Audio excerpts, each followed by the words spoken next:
Hello students, welcome back to my YouTube channel Baroot English Hub. This is Rajni. So students, today we are going to discuss 7th and 8th poem of class 10th plus some important words related to God. So let's start our lecture on poem 7. Poem 7 is Animals. Animals is written by Walt Whitman. तो देखिए students, Walt Whitman के बारे में मैंने आपको +1 की जब third poem करवाई थी द वॉइस ऑफ रेन, उसमें वॉल्ट विटमैन के बारे में बताया था। अगर आपने वो वीडियो ना देखी हो तो आप पहले उस वीडियो पर जाइए और उसको देखिए और वॉल्ट विटमैन के बारे में जो भी इम्पोर्टेंट वर्क है और जो कुछ उनके बारे में बताया था वो आप पढ़ लीजिए। तो देखिए एनिमल्स भी वॉल्ट विटमैन की ही लिखी हुई एक पोइम है। तो देखिए इसके बारे में एक चीज़ बताती हूँ, जो एनिमल्स पोइम है वॉल्ट विटमैन का मैंने एक वर्क बताया था, मोस्ट इम्पोर्टेंट है जो poetry collection leaves of grass. Leaves of grass में एक सॉन्ग ऑफ माई सेल्फ नाम की पोइम है, यानी कि यहाँ पर leaves of grass poetry collection एक पूरी बुक है, उसमें से ये एक पोइम है और उस पोइम का ही एक पार्ट है एनिमल्स पोइम, जो कि एक शॉर्ट पोइम है। सॉन्ग्स ऑफ माई सेल्फ में से ये पोइम ली गई है और songs of my self is the part of leaves of grass. So let's start.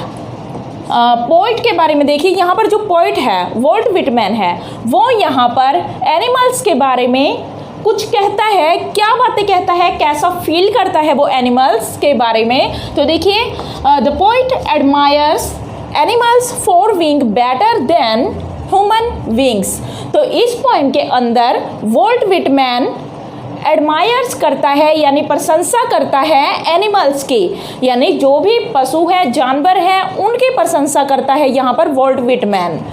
For wing better, क्या होने के लिए, बहुत ज़्यादा अच्छा होने के लिए, देन ह्यूमन बींग्स, यानी कि ह्यूमन बींग से ज़्यादा, इंसान से ज़्यादा अच्छा कौन है अकॉर्डिंग टू वॉल्ट विटमैन, जानवर अच्छे हैं। तो इस बारे में क्या करता है वॉल्ट विटमैन, प्रशंसा करता है, एडमायर करता है जानवरों की, क्योंकि जानवर है जो वो इंसान से ज़्यादा अच्छे होते हैं according to the poet Walt Whitman. तो देखिए ये वॉल्ट विटमैन है जो बहुत ज़्यादा प्रिय मानता है वो जानवरों को और जानवरों की कंपनी में रहना बहुत ज़्यादा पसंद करता था और ज़्यादातर इनकी पोइम्स है जो नेचर के बारे में ही है वो भी। तो यहाँ पर देखिए ह्यूमन बींग्स को वो एनिमल्स से तुच्छ मानता है, इन्फीरियर मानता है। He wishes to live with animals, और उसकी इच्छा क्या है, वॉल्ट विटमैन की इच्छा है कि वो किनके साथ रहे, एनिमल्स के साथ, फॉर गुड, किस चीज़ के लिए, ताकि अच्छा हो कुछ, यानी कि वो क्या सोचता है एनिमल्स के साथ रहना अच्छा समझता है और इसलिए उसकी विश है कि वो किसके साथ रहे, जानवरों के साथ ही रहे, एनिमल्स के साथ ही रहे। बिकॉज ही थिंक्स दैट, क्योंकि वह क्या सोचता है, human life full of stress, depression, anxiety and he will get real happiness in the company of animals. क्योंकि जो ह्यूमन लाइफ है, इंसान का जीवन है जो किस चीज़ से भरा हुआ है, स्ट्रेस के साथ, यानी तनाव के साथ, निराशा के साथ, डिप्रेशन के साथ, एंग्जाइटी मीन बेचैनी है उसके अंदर और पूरी तरह से वो बेचैन रहता है, and he will get real happiness in the company of animals. और वो क्या करना चाहता है, वॉल्ट विटमैन चाहता है कि वो रियल हैप्पीनेस कहाँ पा सकता है, सिर्फ एनिमल्स की कंपनी में ही वो रियल हैप्पीनेस पा सकता है। तो देखिए यहाँ पर सेकंड देखिए, पोइट है जो वॉल्ट विटमैन है appreciate some qualities of animals. तो इस पोएम के अंदर क्यों रहना चाहता है वॉल्ट विटमैन जानवरों के साथ, एनिमल्स के साथ, इसके लिए वो कुछ क्वालिटीज़ बताता है किनकी, एनिमल्स की। तो यहाँ पर जितने भी स्टैंजर्स हैं उनको मैंने एक में ही इंक्लूड करके लिखा है, आपको सिर्फ ये क्वालिटीज़ याद करनी है जो कि एनिमल्स में होती है अकॉर्डिंग टू द राइटर और पोइट। तो देखिए यहाँ पर एनिमल्स कैसे होते हैं, दे आर काम, वे बिल्कुल शांत प्रिय होते हैं, शांत होते हैं वो, सेल्फ सफिशिएंट, और वे आत्म निर्भर होते हैं, आत्म पर्याप्त होते हैं। वो खुद के लिए जो कुछ उनके पास है उसको ही वो पर्याप्त मानते हैं, यानी और ज़्यादा पाने की उनकी जो लालसा है, उनकी डिज़ायर है वो नहीं होती। दे डोंट वाइन, तो देखिए यहाँ पर जो वाइन वर्ड है ये वाइन अलग होता है और ये वाला वाइन अलग होता है, आपको दोनों में डिफरेंस पता होना चाहिए। तो देखिए ये क्या है, वाइन। वाइन क्या होता है, यहाँ पर जब हम जोर जोर से रो रो कर कंप्लेन करते हैं किसी के सामने, यानी आपने ऐसा नहीं किया वैसा नहीं किया और हम रोते रहते हैं जोर जोर से, तो उसको हम बोलते हैं वाइन, यानी रोते हुए कंप्लेन करना। तो देखिए यहाँ पर क्या है, जो ये जानवर होते हैं वो रोते हुए किसी से कंप्लेन नहीं करते जैसा कि इंसान करता है। तो यहाँ पर देखिए डिफरेंस ही बताया गया है वॉल्ट व्हिटमैन के द्वारा कि एनिमल्स और ह्यूमन बीइंग में क्या डिफरेंस है और किस लिए, किस कारण से, तो क्या रीजन है उसका, जो वॉल्ट व्हिटमैन है जो जानवरों को इंसानों से ज़्यादा अच्छा मानते हैं। तो देखिए वो क्या कहते हैं कि वे शांत है, सेल्फ सफिशिएंट है और वे किसी से रो रो कर शिकायत नहीं करते हैं। And weep about their conditions, और ना ही वो कभी रोते हैं अपनी कंडीशंस के लिए कि हमारे पास ये नहीं है या फिर और कोई चीज़ नहीं है, यानी उनके पास जो है उनमें ही वे खुश रहते हैं, अपनी कंडीशन पर वो रोते नहीं है। ऑलवेज सेटिस्फाइड, और वे हमेशा कैसे होते हैं, सेटिस्फाई रहते हैं, संतुष्ट रहते हैं। Do their duty towards God, और वो अपनी ड्यूटी गॉड के लिए बहुत अच्छे से निभाते हैं। Always express their love and respect for human beings, और वे गॉड के यहाँ पर किसके लिए express their love and respect, अपना प्यार और अपनी जो इज्जत, अपना सम्मान है जो किसके लिए रखते हैं, वो ह्यूमन बीइंग्स के लिए, यानी इंसानों के लिए हमेशा उनके दिल में क्या रहता है, प्यार रहता है, वो किसी का बुरा नहीं चाहते।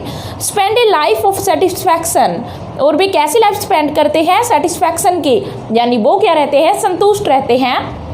एंड पीस, और शांति की। Do not possess N obsession with possessing things, और उनमें लालसा नहीं रहती कि उनके पास और चीज़ें आ जाए या फिर वो क्या करे, उन पर पजेशन बनाए, अपना अधिकार स्थापित करे। वो नहीं चाहते कि उनको कोई चीज़ मिले और उस पर अपना अधिकार वो बनाए, उनको जो मिल जाता है उसमें ही वो खुश रहते हैं। Do not respect there 1000 old descendants, और यहाँ तक कि जानवरों को, एनिमल्स को क्या नहीं करना पड़ता, अपने जो हजारों डिसेंडेंट्स हैं, यानी जो उनके वंशज है, उनके लिए कोई रिस्पेक्ट रखने की ज़रूरत भी नहीं होती। वो जो आज की लाइफ जी रहे हैं, प्रेजेंट में अपनी लाइफ जी रहे हैं, वो उसमें ही क्या रहते हैं, हैप्पी रहते हैं। Sorrow and happiness are equal to them, और उनके लिए खुशी हो चाहे दुख हो, तकलीफ़ें हो, खुशियाँ हो, सभी क्या है, वो इक्वल है, दोनों को वो एक समान तरीके से झेलते हैं। अब देखिए यहाँ पर कुछ क्वालिटीज़ है ह्यूमंस की, यानी क्वालिटीज़ नहीं कहेंगे, जो उनमें फ्लॉज है, कमियाँ हैं जो उनमें, तो उसके बारे में यहाँ पर पॉइंट बताते हैं कि क्यों वो इंसान को पसंद नहीं करते। ज़्यादा पसंद वो किसको करते हैं, एनिमल्स को, और इंसान के बजाय वो किसके साथ रहना पसंद करेंगे, एनिमल्स के साथ। तो देखिए whereas humans have some qualities, तो देखिए यहाँ तक अगर बात करें तो किनकी क्वालिटीज़ की, ह्यूमंस की क्वालिटीज़ की। They are crazy about material things, वे हमेशा पागल रहते हैं किन चीज़ों के लिए, मटेरियल थिंग्स के लिए, यानी वो क्या चाहते हैं कि उन्हें भौतिक चीज़ें क्या हो, मिलती रहे, यानी वो मनी है जो, और उनकी ज़्यादा से ज़्यादा क्या रहती है, इच्छाएं रहती है, लस्ट होती है, एक उनकी ज़्यादा से ज़्यादा एस्पायरेशंस होती है। वो क्या चाहते हैं कि उन्हें सारी चीज़ें मिल जाए और भौतिक चीज़ों से वो ज़्यादा प्यार करते हैं। लाई अवेक एट नाइट, और जिसकी वजह से वो सारी रात जागे ही रहते हैं, अच्छे से सोते तक नहीं है वो। क्राई फॉर रॉन्ग, और वे रॉन्ग के लिए रोते हैं, दैट दे हैव डन, जो काम उन्होंने किए हैं, यानी जो गलत काम उन्होंने किए हैं, रॉन्ग डीड्स उन्होंने की है, उसके लिए वो क्या करते हैं, हमेशा रोते रहते हैं। At last they lost their temper over trifles, और देखिए अंत में क्या होता है, वो इन छोटी छोटी बातों पर, ट्राइफल्स क्या होता है, जो इन्फीरियर थिंग्स होती है या फिर इन्फीरियर थॉट्स होती है, उन विचारों के लिए जो कि बिल्कुल तुच्छ है, उनके लिए वे लास्ट में जाकर क्या करते हैं, अपना टेम्पर भी लॉस्ट कर देते हैं, यानी वो क्या करते हैं, क्रोध की अवस्था में आ जाते हैं।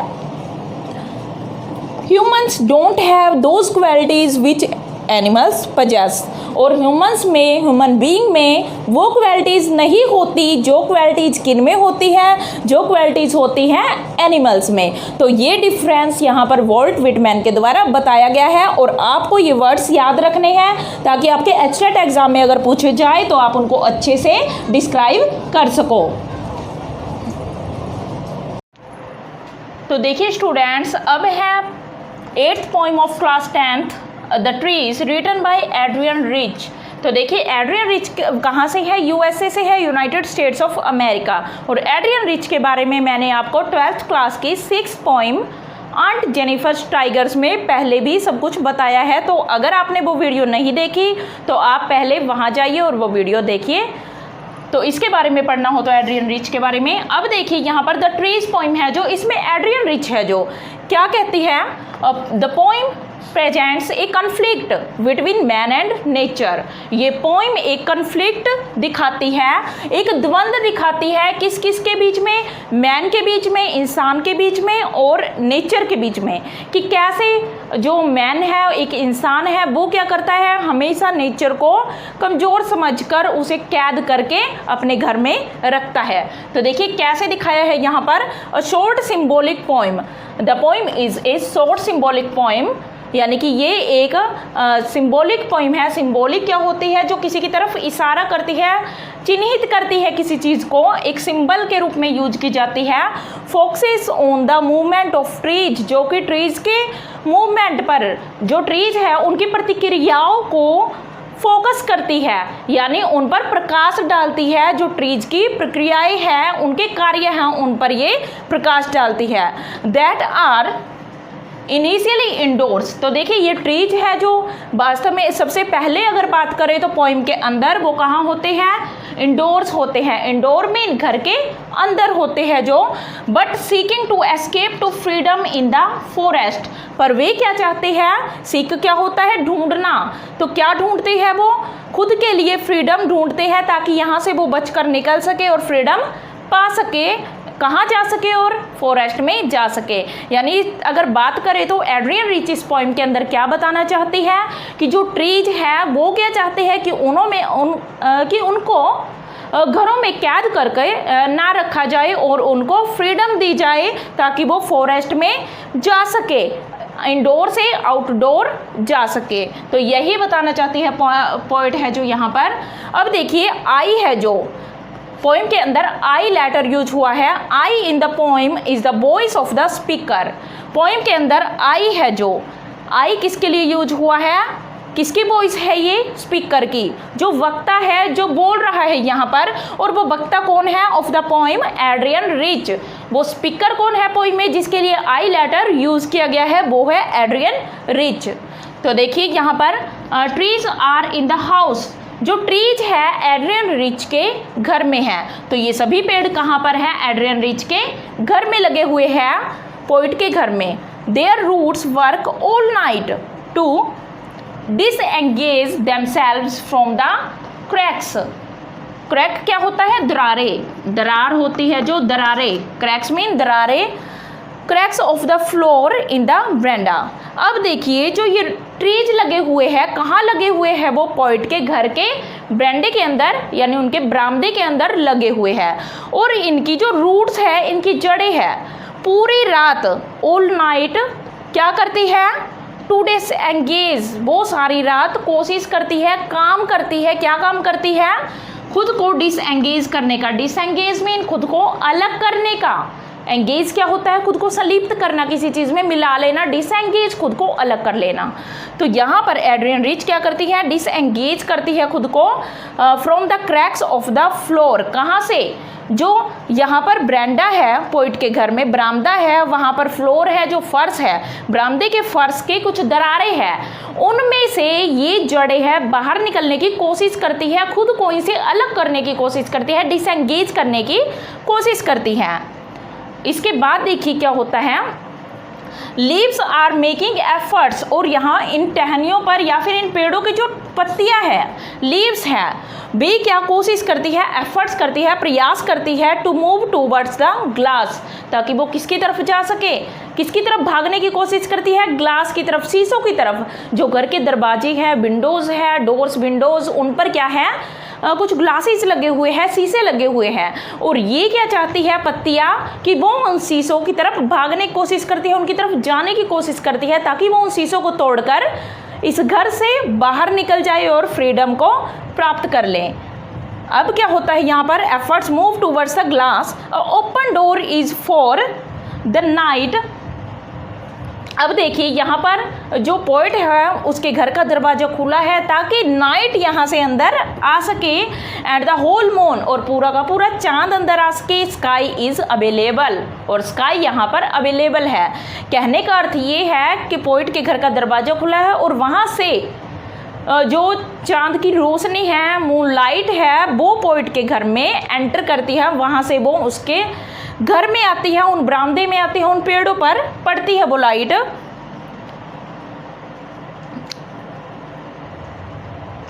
Through door the smell of leaves still reach back in. अब देखिए थ्रू डोर, डोर में जो पोइट के घर के दरवाजे हैं उनमें से स्मेल आ रही है किस चीज़ की?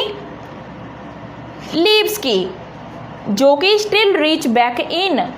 कहाँ से आ रही है ये? पोइट के घर के बरामदे में से, पोइट के रूम में इन लीव्स की, इन पत्तियों की स्मेल आती है, यानी वहाँ पर वो पहुँच रही है।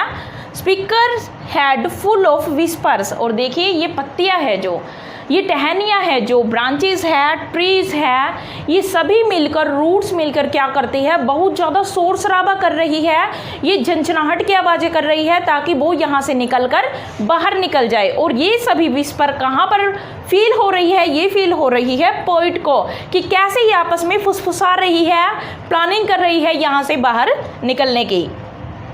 There is also a comparison, तो ये मोस्ट इंपॉर्टेंट चीज़ है जो आपको याद रखनी है।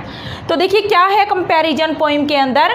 तो कंपेरिजन है ऑफ द क्रैम्प्ड ब्रांचेज, जो तंग बिल्कुल आपस में जकड़ी हुई टहनियाँ है इन ट्रीज की, which are shuffling under the roof.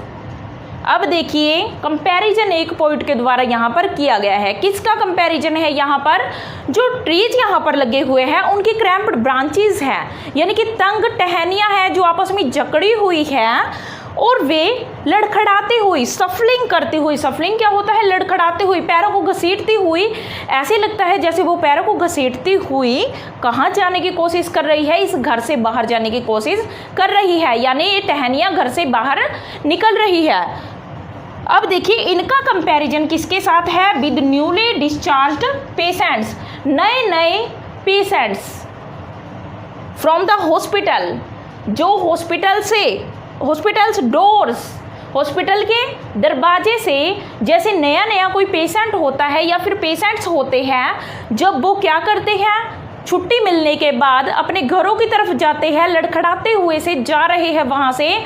और ठीक वैसे ही क्या है, ये भी एक पेशेंट की तरह है, जैसे कोई नया नया पेशेंट है और वो हॉस्पिटल के दरवाजे से बाहर निकल रहा है लड़खड़ाते हुए, ठीक उसी तरह से ये टहनियाँ भी लड़खड़ाते हुए बाहर निकलने की कोशिश कर रही है। तो इनका कंपैरिजन किसके साथ हुआ? इन क्रैम्प्ड ब्रांचेस का कंपैरिजन है न्यूली डिस्चार्ज्ड पेशेंट्स के साथ।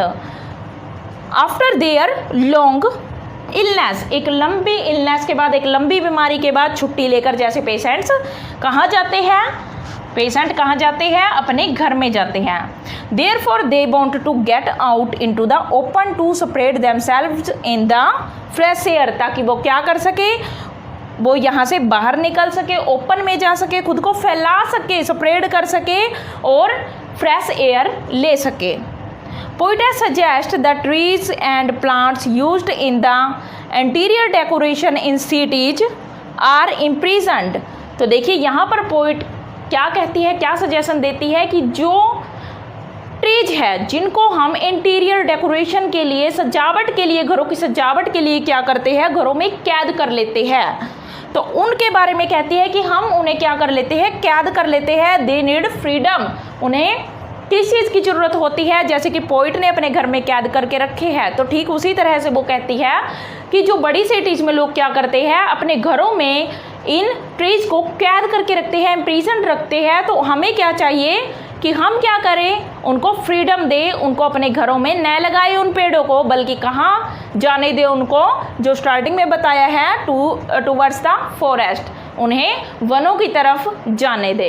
तो देखिए यहाँ पर हमने 7th और 8th पॉइंट पढ़ ली है। अब हम करेंगे most important words related to God, जो भगवान से रिलेटेड वर्ड है, जो आपके एचटेट एग्जाम में कई बार आ चुके हैं, वो हम करने वाले हैं अब यहाँ पर। तो देखिए स्टूडेंट्स, अब है हमारे पास वर्ड्स रिलेटेड टू गॉड। तो फर्स्ट है इनमें थीस्ट। ये देखिए कई बार आ चुके हैं ये वर्ड्स जो मैंने यहाँ पर राइट किए हैं। तो थीस्ट देखिए KVS, NVS और एचटेट तीनों एग्जाम्स में आ चुका है। तो थीस्ट क्या होता है? Who believe in existence of God, एक ऐसा व्यक्ति जो भगवान के अस्तित्व में विश्वास रखता है, जिसे हम कहते हैं आस्तिक। यानी भगवान में विश्वास रखने वाला कौन होता है? आस्तिक। तो ये आपको याद रखना है, आस्तिक को हम बोलते हैं थीस्ट। अब देखिए एथिस्ट। एथिस्ट क्या होता है? हु। अब देखिए थीस्ट के आगे क्या किया हमने, क्या लगा दिया? यानी कि ए। अब देखिए एथिस्ट क्या हुआ? Who doesn't believe in the existence of God, जो भगवान के अस्तित्व में विश्वास नहीं रखता। तो ऐसे व्यक्ति को हम क्या कहते हैं? नास्तिक। तो ये आपको पता होना चाहिए, नास्तिक, एथिस्ट। नेक्स्ट है एग्नोस्टिक। अब देखिए एग्नोस्टिक क्या होगा? जो इन दोनों के बीच का होगा। Who doubtful about the existence of God, ऐसा व्यक्ति जो भगवान के अस्तित्व में विश्वास रखता भी है, नहीं भी रखता, यानी कि वो हमेशा डाउट में रहता है कि भगवान है या नहीं है। तो ऐसे व्यक्ति को हम क्या कहते हैं? एग्नोस्टिक, संदेहवादी, ईश्वर की सत्ता में या फिर ईश्वर के अस्तित्व में संदेह करने वाला, उसको कहेंगे एग्नोस्टिक। उसके बाद है हेनोथिस्ट। हेनोथिस्ट क्या होता है? One who worship of one God, one who worship of one God without denying the existence of other gods, एक ऐसा व्यक्ति जो कि एक ही भगवान में विश्वास रखता है, पर ऐसा नहीं है कि वो एक भगवान में विश्वास रखता है तो दूसरों को निग्लेक्ट करता है। वो दूसरे भगवान है जो उनको डिनाई नहीं करता, वो ये नहीं कहता कि हमारा ही भगवान है और दूसरे भगवान है ही नहीं, सिर्फ एक ही भगवान है इस दुनिया में, वो ऐसा नहीं कहता। वो एक ही भगवान में, एक ही रब में विश्वास तो करता है, पर वो दूसरे भगवानों को भी डिनाई नहीं करता, यानी दूसरे भगवान होने की, जो उनका अस्तित्व होने की बात है, उसको वो निगलेक्ट नहीं करता है। ऐसे व्यक्ति को हम कहते हैं हीनोथिस्ट। अब देखिए याद कैसे रखोगे? हेनोथिस्ट को हीन से याद रख सकते हो आप। हेनोथिस्ट यानी हीन, वो दूसरों को हीन नहीं समझता, अपने को तो पूछता है पर दूसरे भगवान को वो हीन नहीं समझता। तो इससे आप इसको रिलेट कर सकते हो। अब देखिए डाइज्म, जिसको हम डीज्म भी कहते हैं। तो डीज्म क्या होता है? One who believes in God on the basis of reason, यानी कि एक ऐसा व्यक्ति जो भगवान पर बिलीव करेगा, पर वो उन बातों पर बिलीव नहीं करेगा जो भगवान के नाम पर गलत किया जाता है। यानी भगवान पर बिलीव कैसे करेगा? वो एक रीजन से, यानी कि वो तर्क देखकर भगवान पर बिलीव करेगा कि भगवान है या नहीं है। भगवान है, पर उसके लिए उसको रीजन चाहिए, यानी कि एक तर्क पर जो भगवान को मानता हो कि भगवान है, ये कारण है, इसका रीजन है। तो ये देखकर जो भगवान में बिलीव करता है, पर वो भगवान में बिलीव करता है जो भगवान के नाम पर किए गए निंदनीय कार्य होते हैं उन पर वो बिलीव नहीं करता। मान लो बलि देना, जो बलि देना है वो भगवान के नाम पर लोग बलि देते हैं, उस पर वो विश्वास नहीं करता। तो ऐसे व्यक्ति को हम कहते हैं डाइज्म या डीज्म। उसके बाद है आइकोनोक्लास्ट। आइकोनोक्लास्ट, आइकन क्या होता है? एक मूर्ति होती है। अब देखिए आइकोनोक्लास्ट, क्लास्ट को आप ब्लास्ट से रिलेट कर सकते हो, ब्लास्ट से यानी ब्लास्ट होना, तोड़फोड़ करना। तो देखिए ए डिस्ट्रॉयर ऑफ इमेज या idols of gods and criticised settled beliefs, एक ऐसा व्यक्ति जो डिस्ट्रॉय कर देता है भगवान के मूर्तियों को, उनके चित्रों को, उनकी इमेजेस को डिस्ट्रॉय करने वाला व्यक्ति। और वो क्या करता है, जो भी बिलीव्स है, लोग विश्वास है, जो लोगों का विश्वास है भगवान के लिए, उनको वो क्रिटिसाइज करता है, उनकी आलोचना करता है कि भगवान नहीं है। और भगवान की मूर्तियों को तोड़ने वाला, उनकी इमेजेस को तोड़ने वाला, उसको हम कहते हैं आइकोनोक्लास्ट। क्लास को रिलेट करोगे ब्लास्ट से, यानी ब्लास्ट कर देना मूर्तियों को, तो इससे आप इसको रिलेट कर सकते हो। उसके बाद देखिए मोनोथीज्म। मोनो क्या होता है, मोनो एक रूट वर्ड है जिसका अर्थ होता है सिंगल। तो मोनोथीज्म, अब थीज्म या थीस्ट से आप याद रख सकते हो आस्तिक। तो मोनोथीज्म क्या होगा, आस्तिक है पर एक के लिए, यानी जो क्या करता है, ऐसा व्यक्ति बिलीव इन या फिर worship of a single God, जो कि केवल एक भगवान के होने में बिलीव रखता हो, ऐसे व्यक्ति को हम कहते हैं मोनोथीस्ट। और मोनोथीज्म क्या होगा, एक भगवान में बिलीव रखने की जो परंपरा है उसको हम मोनोथीज्म कहेंगे। उसके बाद है पॉलीथीज्म। पॉली मीन होता है मल्टीपल। अब देखिए पोली भी एक रूट वर्ड है, पोली मीन क्या होगा, मल्टीपल। तो ये आपको याद रखना है। पॉलीथीज्म मीन थीज्म थीस्ट से रिलेट करके, पॉलीथीज्म बिलीफ इन या फिर वर्शिप ऑफ मल्टीपल गॉड्स, जो बहुत सारे भगवानों में बिलीव करता हो। हमारे इंडिया में यही सिस्टम है। क्या सिस्टम है, पॉलीथीज्म का। मोनोथीज्म का सिस्टम कहाँ देखोगे आप, वो आप देखोगे ब्रिटिशर्स में, इंग्लिश पीपल में आप वो देख सकते हो। वो केवल चर्च में बिलीव करते हैं, और इंडिया में क्या करते हैं, पॉलीथीज्म में बिलीव करते हैं। भगवान है उनके पर, बहुत सारे भगवान हैं, 36 करोड़ देवी देवता है हमारे इंडिया में। अब देखिए apostate. Apostate mean disloyal person towards religion और बिट्रेस इन रिलीजन। ऐसा व्यक्ति जो क्या करता है, डिसलॉयल होता है। भगवान के जो कोई भी कार्य होते हैं भगवान से रिलेटेड, उनमें बहुत धोखा करता है, यानी धार्मिक कार्यों में धोखा करने वाला व्यक्ति। मान लो कोई भी व्यक्ति है जो भगवान के नाम पर धोखा कर रहा है, किसी से लूट कर रहा है, तो ऐसे व्यक्ति को हम क्या कहेंगे, अपोस्टेट। तो ये वर्ड भी आ चुका है एग्जाम में, आइकोनोक्लास्ट आ चुका है, डिज्म आ चुका है। अब देखिए ब्लेसफेमी वर्ड आ चुका है। ब्लेसफेमी से बना है ब्लेसफेमस, यानी ब्लेसफेमस, ब्लेसफेमस, या फिर इसी को कह सकते हैं हम सैक्रिलीजियस, SACRILEGEOUS,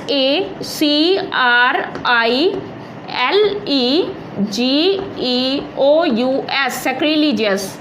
अब देखिए ये दोनों वर्ड सेम है। ब्लेसफेमस क्या होगा, डिसरिस्पेक्ट ऑफ वर्शिएबल थिंग और गॉड। एक ऐसा व्यक्ति जो कि अनादर करता है, असम्मान प्रकट करता है, किसके लिए, भगवान के लिए, या फिर भगवान से रिलेटेड जो भी चीज़ें हैं उनका निरादर करता है। ब्लेसफेमी क्या होता है, ईश निंदा।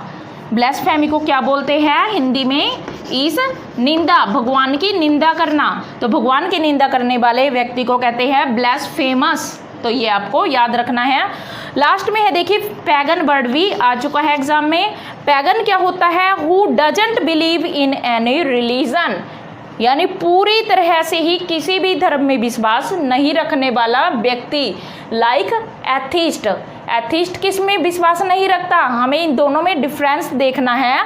अब देखिए एथिस्ट क्या होगा, जो कि भगवान के अस्तित्व में विश्वास नहीं रखता, और पैगन वो होगा जो कि धर्म में विश्वास नहीं रखता। यहाँ पर भगवान है, गॉड से रिलेटेड आए तो एथिस्ट होगा, अथिस्ट बोलते हैं जिसको। और पैगन क्या होगा, रिलीजन से रिलेटेड, जो रिलीजन में बिलीव नहीं रखता। तो अगर आपको वीडियो अच्छा लगा हो तो लाइक, सब्सक्राइब एंड शेयर जरूर कीजिएगा। Thank you.